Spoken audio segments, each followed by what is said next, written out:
Lyle Alzado, Darth Raider, the anti-hero. Hey everybody, so my next football card video is of Lyle Alzado.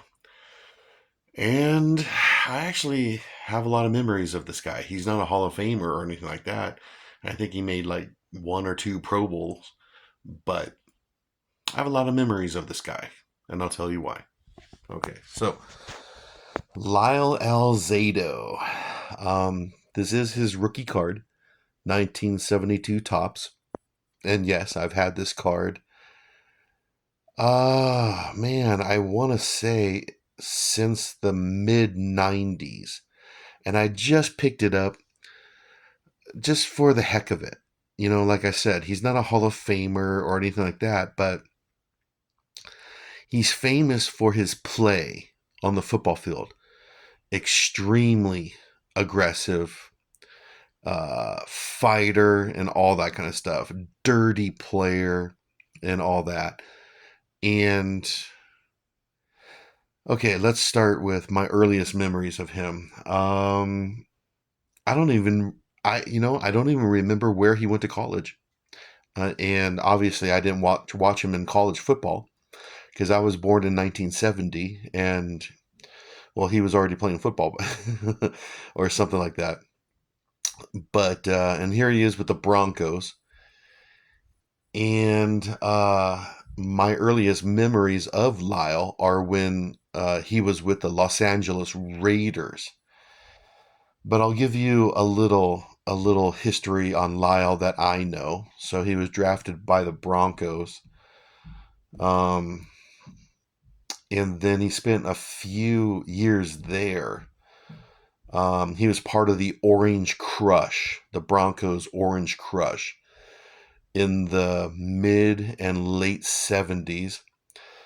But as a young boy, I had no idea about Lyle Alzado or the Orange Crush. I learned about it years later when I really started to read about NFL history.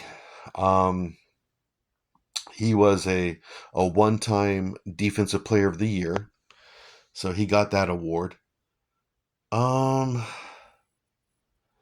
like I said, he played for the Broncos in the 1970s, and I don't remember anything about him. And then he played for the Cleveland Browns for like one season or something like that. Uh, because I guess the Denver just didn't like the way he was playing. You know, he was aggressive. He was fighting on the field. A lot of penalty flags. So he was popular in Denver, but I guess I guess the Broncos they had enough of him, so they sent him on to Cleveland, and he was a Brown for like one season, and then he comes to Los Angeles, and he fit in Los Angeles perfectly just because of the way the franchise is run by Al Davis. Lyle Alzado, yeah, he fit in perfectly. Darth Raider.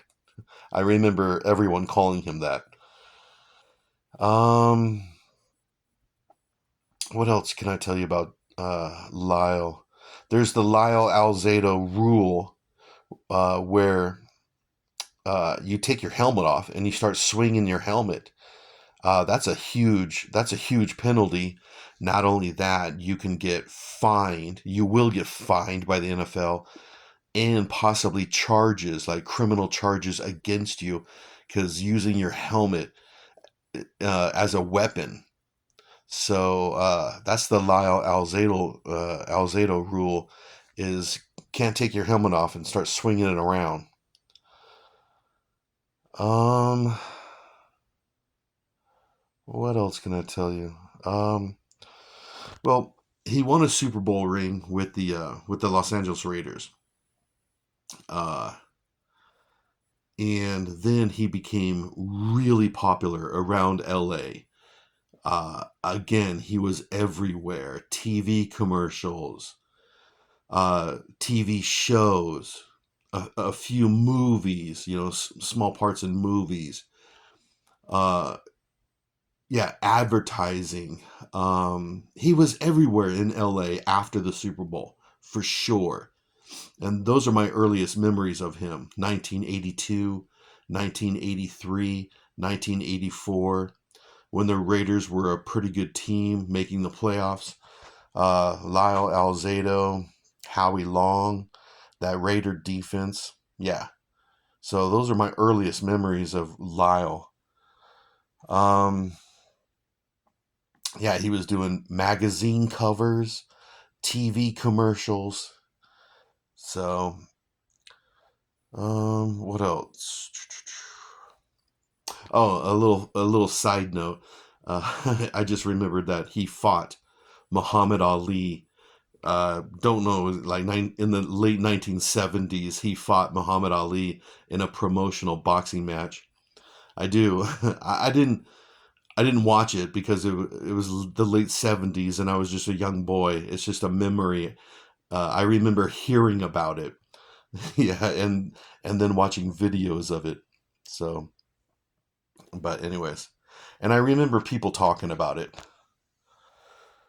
What else? Lyle. Like I said, I make these videos because of these football cards. They bring back memories, and Lyle definitely brings back like 1983, 1982, 1983, 1984, 1985. He brings back memories for me. And then after he retired, uh, I didn't hear about him for years until his steroid use came out in public, and that Sports Illustrated cover of him where he's just so skinny wearing that bandana. And then after he broke that story, the steroid use, then he was on TV. He did some interviews, and I watched a few of them, and I couldn't believe the way he looked because he was just such a big guy. And then he retired, and then the next time I see him, he's all skinny and ill. It was shocking. So, and then he passed away sometime in the early 90s. But anyways, yeah, Lyle Alzado. I'm a young boy in LA, 1982, 83, and this guy, I definitely have a lot of memories of this guy.